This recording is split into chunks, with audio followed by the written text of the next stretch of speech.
Hello and welcome to today's Civil Air Patrol. Thank you for joining us. I am Major General Mark Smith, Civil Air Patrol's National Commander and Chief Executive Officer. As a bit of background for anyone unfamiliar with Civil Air Patrol, we are the civilian auxiliary and a total force partner of the United States Air Force. We are also a congressionally chartered nonprofit corporation. Since 1941, we have served our nation and our neighbors in a variety of ways, including emergency services, disaster relief, aerospace and STEM education, and youth initiatives. While we're an 80-year-old organization, we have continued to evolve, innovate, and improve the way that we serve our members and the people who rely on our services. In fact, the purpose of today's Civil Air Patrol is to bring subject matter experts together to discuss topics of interest, trends, technology, innovation, and more. Civil Air Patrol is a high-tech, diverse organization in a state of continuous improvement. That means we can always do better. Today's discussion is about diversity in today's Civil Air Patrol. While we are proud of our diverse heritage and feel like we're on the right track, this discussion with today's panelists will help illustrate what actions we can take to be even more inclusive and welcoming. Joining me today is a distinguished and diverse panel of Civil Air Patrol members. I'd like to welcome Cadet Lieutenant Colonel Isabella Molson, Chief Master Sergeant Robert Dandridge, Colonel Martha Morris, and Colonel Raj Katari. Panelists, I want to thank you all in advance for agreeing to be a part of this, our very first panel discussion about today's Civil Air Patrol. Before we begin, I'll ask that each one of you briefly introduces yourself, beginning with our esteemed cadet representative. So, Cadet Molson, tell us a little about yourself, please. Well, first, thank you so much, General Smith, for having me here today. It is absolutely an honor. My name is Cadet Lieutenant Colonel Isabella Molson.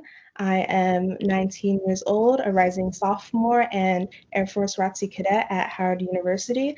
I have been a Civil Air Patrol cadet since I was 13, and I have been a member of 4 squadrons across 3 different states and overseas. Excellent. Thank you so much.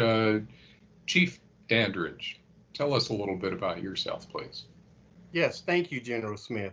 Well, hello, everyone in Capville, USA. My name is Chief Master Sergeant Robert Dandridge, and I've been a part of Civil Air Patrol since 2004. I joined after my cadet son asked me to join the local squadron that was located at our base. I served in the United States Air Force for over 30 years, and I was lucky enough to have several of those years both on active duty and being a part of Civil Air Patrol. After returning from my last assignment and retiring, I never broke my membership, so renewal, but I went right back to work in my local squadron, and I've had 15 plus years of wonderful excitement. I look forward to our discussions, and thank you very much, General Smith. Outstanding. Thanks, Chief. Colonel Martha Morris, tell us a little bit about yourself, please. Hi, Colonel Martha Morris. I'm a 30-year member of this organization. I joined while in college. Until recently, I was commander of Arizona Wing, and now I'm working at Southwest Region and Operations. For my day job, I fly an Airbus for a major airline. Glad to be here.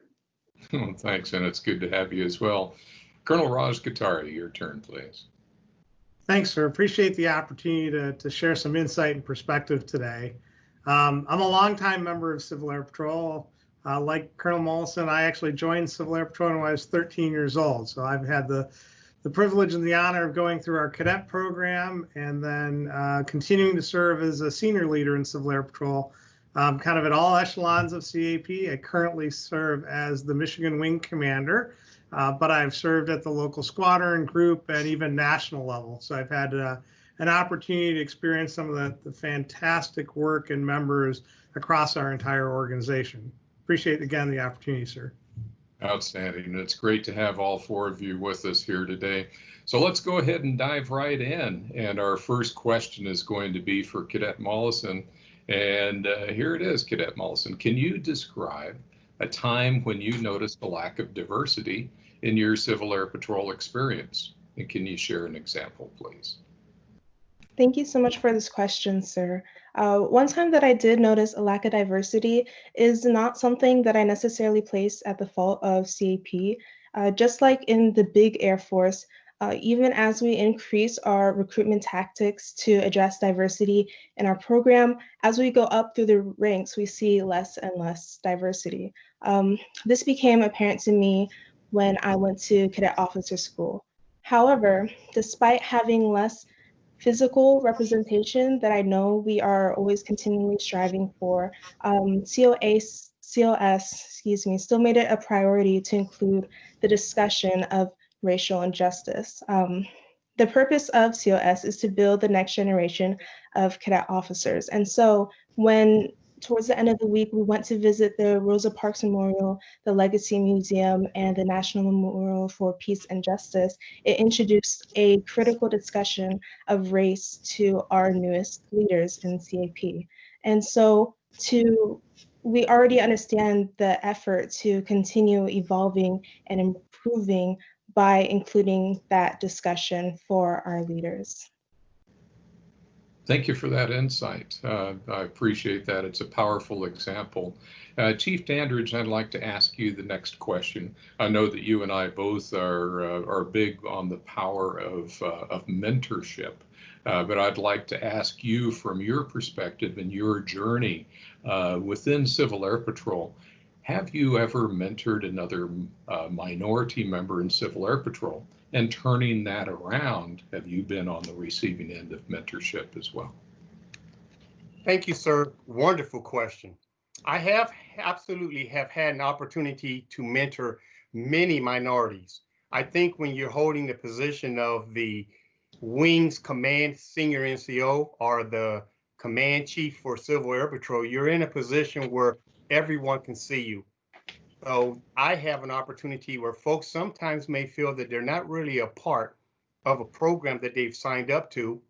So they have reached out to me, many men, women, but many people of color, and somehow feel that there's a little bit more security in thinking I understand what they have gone through. So we talk through, we address, and we work on letting them know that Civil Air Patrol is truly what it says it is. It is an organization that has worked very hard from the very early days to be a combining organization, combining all people, combining all genders, combining their efforts to make people feel welcome. Now, there may be some locations where it may not feel that way, but when people take the time to examine all the great things that our 80+ years have shown, they realize that Civil Air Patrol truly is a diverse organization that allows mentoring and inclusiveness. To do things within the various professional development training, I've had an opportunity to see a lot of different students all over the United States in multiple regions. And in each gathering that I go to, sometimes I'm like the magnet. I walk somewhere and all of a sudden I turn around and I have a whole group of followers, and I get the chance to maybe sit down and either do an extended lunch break, or maybe we get sidetracked off of a particular lesson, and then suddenly we're engaged in some great discussion about some extra things not necessarily covered in the schedule, but definitely important to our improvements in Civil Air Patrol and our personal development. So yes, sir. And as far as I being mentored in every aspect, from the commanders that I have worked for, whether they were at my squadron, all the way to my 2-star national commander, I have been mentored. I've had great leaders take the time to talk with me, ask me questions, sought my advice, and continue to let me be a big part of the decision making, having a turn at the table to be able to discuss things to make us better as we continue to work on our prosthesis. So yes, sir, both chance to mentor as well as be mentor is a wonderful opportunity you get in the Civil Air Patrol. Thank you for that question. Oh, absolutely, Chief. I appreciate hearing your perspective. You're a rock star, no wonder you have a group of folks that follow you around. Um, Colonel Morris, you've been a Civil Air Patrol member for a number of years, so this goes back a little ways, but I'd like to ask you to think about when you were first joining Civil Air Patrol. How did you feel about joining Civil Air Patrol, knowing that you would be in the minority? Well, I already knew most pilots were male, and the first unit I joined was mostly older men, but the squadron commander was a woman. I never felt unwelcomed, and I turned into just another pilot. To me, Civil Air Patrol has always been the original all-inclusive organization because during World War II, we took people that could not serve, women, retirees. We had a little person from the Wizard of Oz movie that flew our airplanes. It was just people united by a desire to serve. It's our heritage. And I have never, in my 39 years in this organization, felt unwelcome or unwanted. It's been great, sir. Oh, great. Thank you for your perspective there. It's some interesting historical tidbits that you mentioned as well. Colonel Katari, I'd like to turn to you next. And again, as a long-term Civil Air Patrol member, I believe that you have a great perspective to be able to bring to us in our discussion today. So think back again from the time that you first joined Civil Air Patrol to now. And since you first joined Civil Air Patrol, have you seen changes in our approach to diversity and inclusion? And can you share an example? Well, without question, we've seen change in how Civil Air Patrol is addressing and thinking about and trying to educate the membership about diversity and inclusion. You know, when I first joined Civil Air Patrol, there weren't other cadets that looked like me or came from my ethnic background.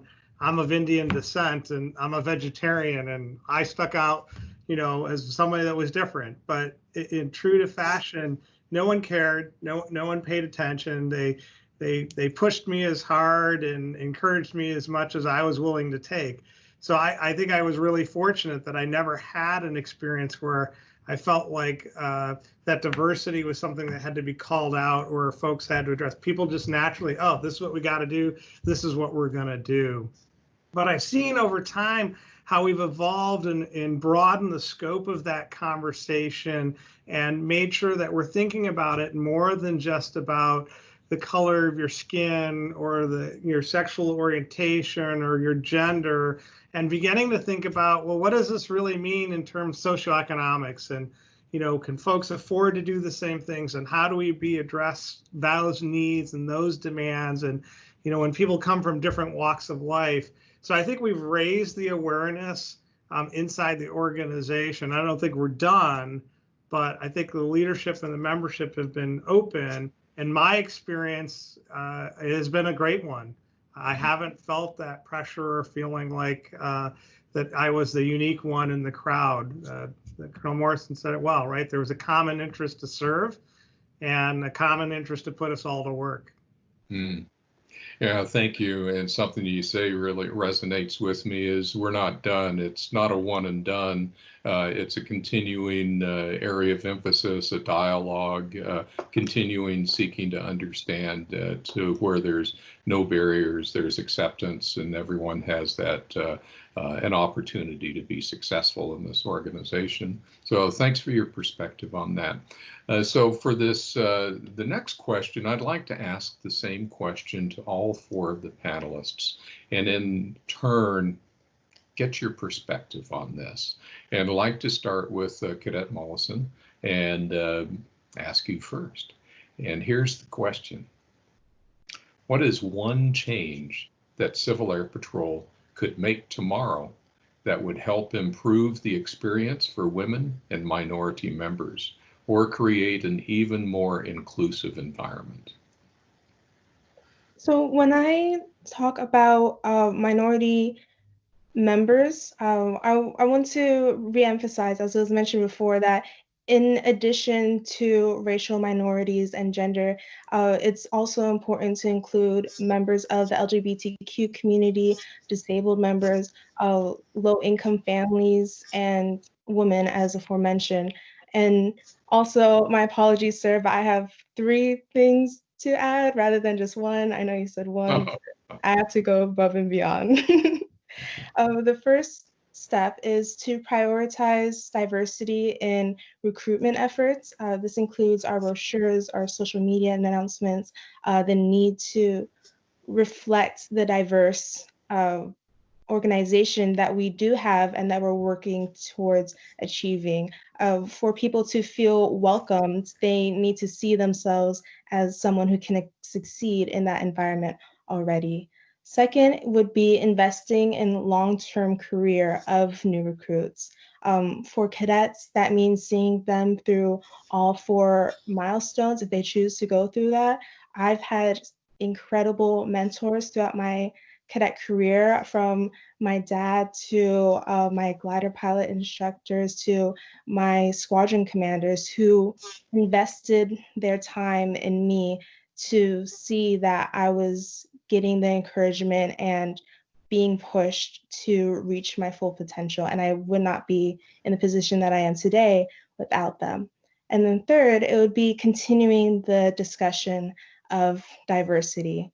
For many cadets and for maybe a lot of senior members, Civil Air Patrol is really the only opportunity for them to leave a community where everyone is similar to them, whether it is their socioeconomic status or their racial background or whatever.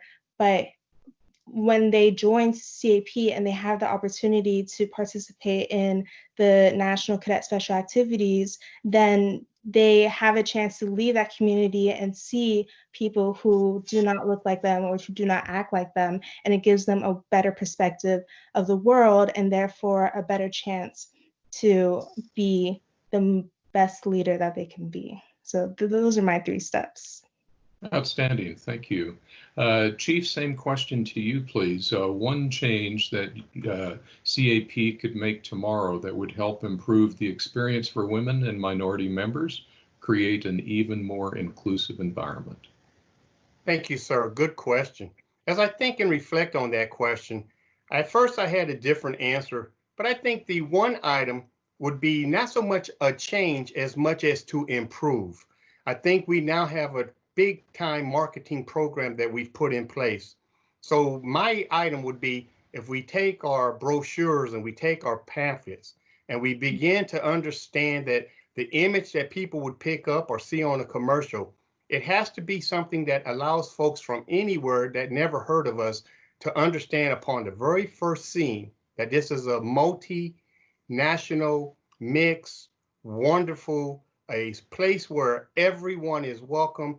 They have to begin to understand that we have to be sensitive to that. When we take a photo with everyone in it, or we try to make sure we have people see male and female, young and old, strong and weak, and allow them to see the diversity of which the Civil Air Patrol is about, and not necessarily script pictures that show all the greatest, strongest men we got in the team.